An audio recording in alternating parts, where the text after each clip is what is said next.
Përshëndetje të dashur, miqtë e mi. Ja ku po ritakojmë sërish së bashku me mua Tirona Lilin për të ndarë me shumë emocion dhe me shumë dhimbje letrën e radhës.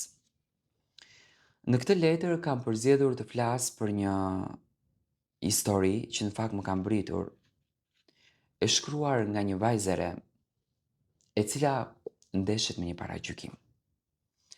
Ajo ka qenë e fejuar, por pas ndarjes që i ka ndodhur, babai i saj është duke bërë një presion të jashtëzakonshëm që realisht nuk ka fjalë që mund ta shpjegon.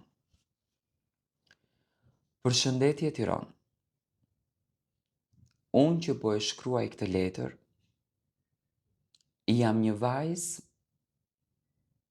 banuese në Lezhë. Historia ime është një histori e pazakontë. Në moshën 18 vjeç, pasi unë kisha përfunduar shkollën e mesme, babai vendos që të më fejoj me një djalë në Greqi.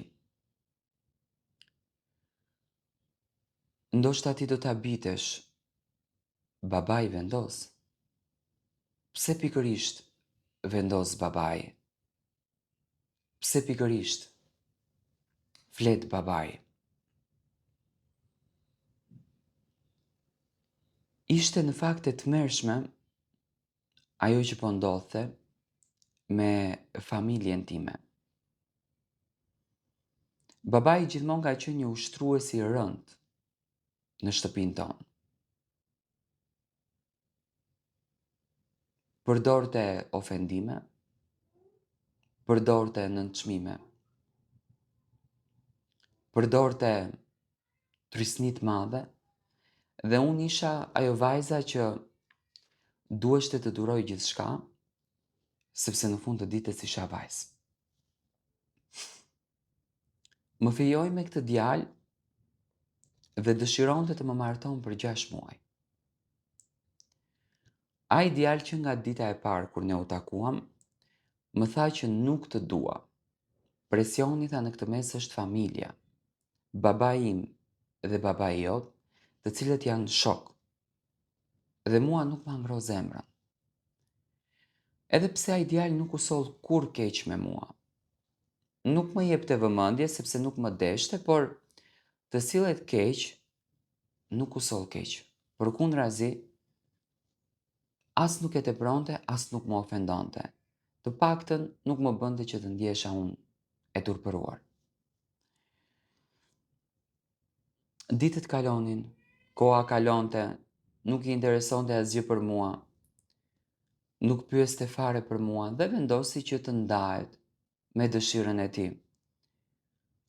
Dhe unë këtë ndarje, me thënë të drejtën, jam mirë kuptova, sepse ishte ndarje me dëshirën e tij. Tensioni po rriteshte dhe unë vendosa që të kthehem në shtëpinë e babait tim. Kur u ktheva unë në shtëpinë e babait tim, dita e parë ishte e tmerrshme. Domethënë unë bashkëjetoja me këtë djalin, sepse kështu deshte babi. Më besoni që dita e parë ishte e tmerrshme. Babi më ka rrahur si i marr. Sot e asaj dite, gishtin e madh të këmbës e kam të plasur nga dhuna e tmerrshme që babi më bëri. Nuk e harroj dot. Nuk më ka pyetur as cila ishte arsyeja, as se si jam unë. Thjesht ka hapur dyert edhe ka filluar direkte me shkelma, me boksa, si një i çmendur, si një njeri jo normal. I thoja vetes çfarë po ndodh, nuk e kuptoja dot se çfarë po ndodhte me fatin tim. Më rrau keq edhe doli. Dhe prej asaj dite, ai filloi që të sillet me mua si i çmendur. Nuk më thriste më në emër. Filloi të më thret, më falni për shprehjen, oj kurv, oj lavire, hëmi prostitut, kurvo hëngre buk, lavire për sa pare shitesh. Mbyllem në dhomë qaj si fëmijë. Mami mundoj që të më qëndron afër, duke më thënë lëre se ky vetëm ka lojtur nga mendorja se nuk është mirë. Vëllau është bërë njëjtë si babi, edhe vllai më thot lloj muhabeti. Vjen i acaruar nga qyteti më quan prostitut, më quan kurv, më quan lavire. Më falni shumë që po përmend apo që po përdor këtë gjuhën, dhe për të gjë në fakt më vjen shumë keq.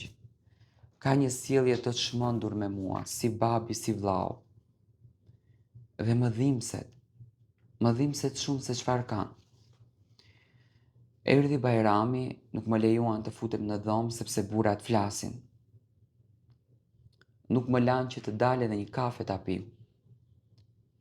Një ditë dola me mamin në qytet, kur ktheva në shtëpi më kanë rrahur si e çmendur. Sipas tyre, unë ju a kam ul dinjitetin. Unë ja kam shkatruar moralin. Unë kam fol, do me thënë keq për to, e kam shkatruar familjen, e kam shkatruar jetën. Edhe kjo më dhëmb shumë, se unë s'ju kam bërë asnjë gjë, ndërsa më maltretojnë e më trajtojnë si kur të isha një kafsh, si kur të isha njëri pa dinjitet. Më dhëmb fakti se çfarë po përjetoj dhe me çfarë kaloj. Më dhëmb shpirti për këtë gjë. I lutem me shpirt babait tim që të lutem babi, mos u ndikon nga njerëzit. Mua më ke fëmijë, unë s'të kam bërë asnjë turp. Sa e rëndë është për mua të ma thuash atë fjalë, ta përjetoj atë gjë, kjo është e tmerrshme. Andaj babi mos u ndikon nga të tjerët. Më mirë kuptoj jetën, kuptoj familjen. Kjo është letra që unë po ndaj, do me thënë me ju, një letër që mua më ka tmerruar, një letër që mua më ka shokuar, dhe nuk e kam besuar që do të shifja, do me thënë, një letër të tillë dhe do të përjetoja një ngjarje të tillë. Dhe për këtë gjë unë shpresoj që juve të keni kuptuar të gjithë këtë letër, të keni kuptuar të vërtetën dhe të shihni se çfarë po ndodh me këto familje. Unë them gjithmonë, e ke fëmijë, e ke vajzë, pranoje vajzën tënde, duaje vajzën tënde, respektoje vajzën tënde, sepse nuk ka gjë më të bukur që njeriu në jetë, do me thënë, ta ndërtoj familjen e vet, ta dashuroj familjen e vet, të jetoj me familjen e vet. Nuk ka gjë më të bukur ta duash vajzën tënde. Vajza është dhurata më e bukur në jetë. Vajza është arma më e mirë që Zoti ta ka dhënë. Ti je i bekuar që ke vajzë. Andaj le ti respektojmë këto rregulla.